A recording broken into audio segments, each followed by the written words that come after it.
Te lo adelantábamos hace un ratito, un duro revés recibió el presidente de Chile, Gabriel Boric, luego de que el Congreso rechazara su proyecto de reforma tributaria, que era una de sus promesas de campaña. Y para ampliar sobre este tema y las posibles consecuencias para la gestión del presidente, estamos en contacto con Francisco Castañeda en Chile, economista y director de la Escuela de Negocios de la Universidad Mayor. Muy buenas tardes, Mariela Diegues lo saluda en Buenos Aires.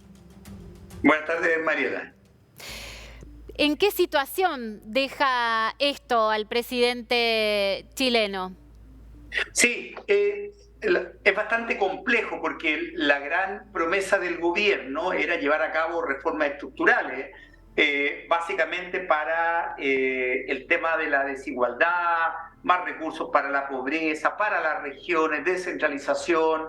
Y esto, de alguna manera, es complejo porque se esperaba recaudar aproximadamente el 4% del PIB en régimen, un ratio del 1% el primer año, luego sube hasta que llega al 4% del PIB en régimen. Dado el PIB de Chile, estos son aproximadamente 12.000 millones de dólares, ¿verdad? 12.000 millones de dólares extraordinarios que hoy día el gobierno no va a contar para llevar a cabo todas estas reformas sociales. Olvidé mencionar que una reforma muy importante es la pensión garantizada universal, que ya existe y que el gobierno se comprometió con un monto más alto, digamos aproximadamente $300 por persona mensuales, ¿verdad?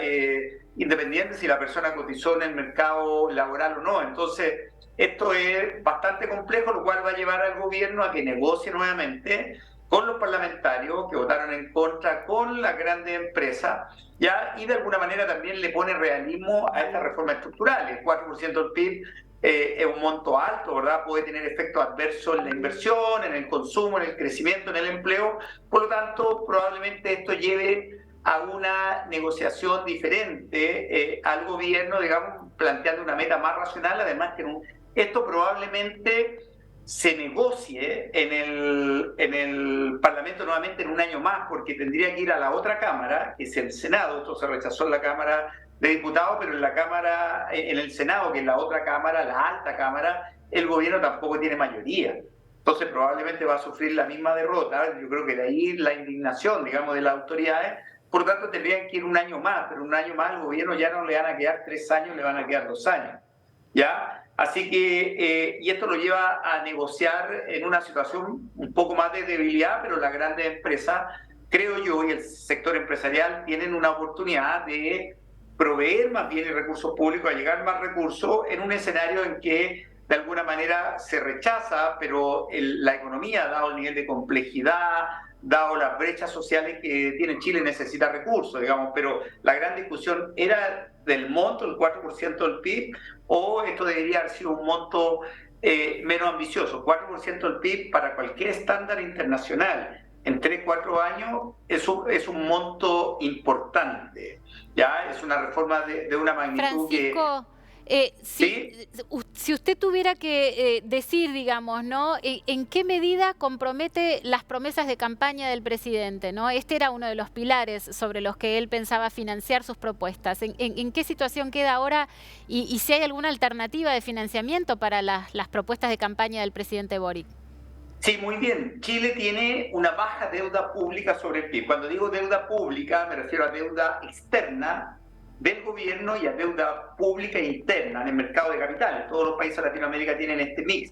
Chile tiene como deuda pública del gobierno global 37% del PIB. ¿Ya? Muchos países de la región tienen 70, 80, 110% del PIB. Chile 37%. Por lo tanto, tiene un espacio para crecer, ¿verdad?, el nivel de deuda para poder financiar, no totalmente, pero sí para poder allegar más recursos para algunas de las propuestas. Ya, dos, Chile el año 2022 fue el único país, de los pocos países de Latinoamérica, que terminaron con superávit fiscal. ¿Ya? O sea, el fisco gastando menos que sus ingresos en 2022, por lo tanto Chile puede recurrir a ahorro, a endeudamiento. La gran problemática de esto es que cuando uno aumenta gasto público, ¿verdad?, en diferentes medidas, siempre la frase clave aquí, a mayor gasto permanente, ingreso permanente, ¿ya? Y el ingreso permanente aquí son los impuestos.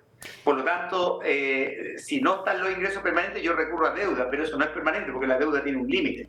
¿Ya? Pero a corto plazo y a mediano plazo, el gobierno tiene espacio de maniobra financiera para financiar una parte, digamos, de su promesa de campaña, no toda. Tiene un espacio de maniobra financiera.